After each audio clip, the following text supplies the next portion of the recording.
This video's made for adult collectors because hopefully I do not break this. Gold plastic syndrome is always fun, isn't it? It's always nice when your toy decides to just crumble on itself. Let's see if this does that throughout the video today. That'll be interesting. Oh! Did I break it? Did I break it?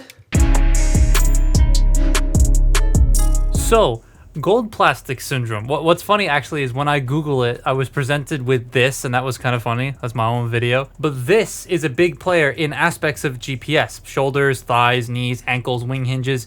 That's a lot of crumbling. A lot of crumbling. So let's see if I can review this product without it breaking. This wasn't really a character in the films, but he did have a boss fight in Dark of the Moon, and that's what I remember him most from. Oh, I forgot. This is Stratosphere from Revenge of the Fallen. Anyways, toy. I'm going to start in jet mode because transforming this thing isn't super fun either way, and I have a better chance of it potentially breaking if I go this way. So, content, I guess. I don't want to break the toy. I'm not going to intentionally break the toy, but if it does break, oh well. Anyways, this is an amalgamation of a few different planes, but it looks cool. I love the stacked cockpit with the faded orange on the engines, with the multiple landing wheels and the size of the hatch door. Makes this thing feel massive even though it's just a Voyager. This front section, no matter how hard I try, won't stay put together properly in jet mode. It just refuses to stay, and I've tried transforming it several different ways, watched old reviews and all that, and it just doesn't want to work. Pushing the tail fins down does release the hatch, and you should, in the words of the almighty Thew,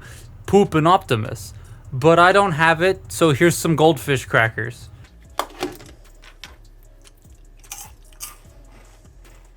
Don't worry, I cleaned it before I did this. Now let's just get on with the transformation of this thing. If it breaks, well, funny video, and if it doesn't, then the video goes on. Okay, let's give this a try. Hopefully I don't break it. I need to sneeze. What's the worst feeling when your sneeze doesn't come? Fold up the landing gear, close these doors if you've had them open, make sure the hatch is closed. Oh boy. All right, so we are going to come back here and unclip this bottom section from the back, and then that's all this is going to fold out, and there's our problem pieces, and there's more problem pieces, and then apparently these like breaking, and apparently the ankles. Oh boy. So we'll do the upper body first because it's the easiest. It's the one that works for me. We're going to open this up and then swing this out, and it's going to in turn swing out the front section. Then we're just going to bring this back down, not all the way, but just bring it back down a little bit. Then we're going to push the head up like that and just bring the arms down. Okay, now the legs. You have to like flex it past this, and they peg in underneath, which is really annoying. And this is going to flop in my way. So let's untab from the bottom and then hope for the best. Oh, come on. Oh.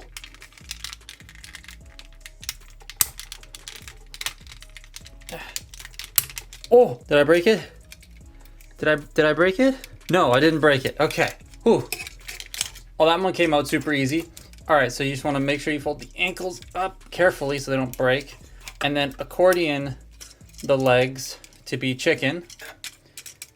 And then you want to take this waist section and fold it down very carefully. And then this will collapse and just peg together here. Oops, don't push his head in. It will peg together there. We're just going to fold these down, get the legs oriented properly, preferably without breaking the ankles, these little blue bits here. Okay, and there he is. He's standing. He's at an angle, but he's standing. Well, there he is. That's a fuck-ass robot, but I like it. The way the torso collapses and the arms unfold is so cool. The orange is a choice. I'm not the biggest fan of the orange. In the alt mode, it was subtle, but here it's very in your face and doesn't really go well with the rest of the colors. But then again, to be fair, the rest of the colors are bland, but it is a military jet, so that it makes sense. You're not going to see an orange cargo plane flying around. The design of the lower legs is very interesting. The way that it uses the bottom of the plane to just be boat shoes and how thin the legs are. I can also clearly see the breakage points when both transforming and posing this thing. Everything in the hips is so tight. I don't know why the thigh swivels have to be that stiff, but they are. Head sculpt is a bit mushy. The colors are cool, and the cockpit on the head is nice. It shows that sense of scale with the robot. I just wish the details in the face popped a bit more. The Optimus hatch is also on his back, so he can legit poop things out if he wants to. He doesn't come with anything in the way of weapons, but I mean, this thing is supposed to be huge in universe, so it's not like he really needs guns. Just punch you and you'll be like powder. For a Voyager though, especially for the time, he is on the taller side. Those legs can be positioned to make him look even bigger next to other figures, but as it stands normally, he's still quite tall. So normally while recording these videos, I have headphones on, I'm listening to music and they're noise canceling, and then I take them off when I, you know, start doing stuff where I'm on camera so I can hear myself speak, then I put them back on. I put them back on and then just didn't hit play, so for the last 20 minutes I've been filming without music but just a set of headphones on like an idiot. Anyways, the articulation of this guy kind of sucks, and we'll talk about, well, I guess we'll talk about that now. Let me straighten out the camera. That was the most useless bit of like speaking I think I've ever done. Anyways, the head can rotate left and right. It can't do a full 360 because the chin bumps into the fuselage at the back. The shoulders, they can do a full 360. The wings can move, but I'm not going to risk breaking them. The shoulders can go in and out.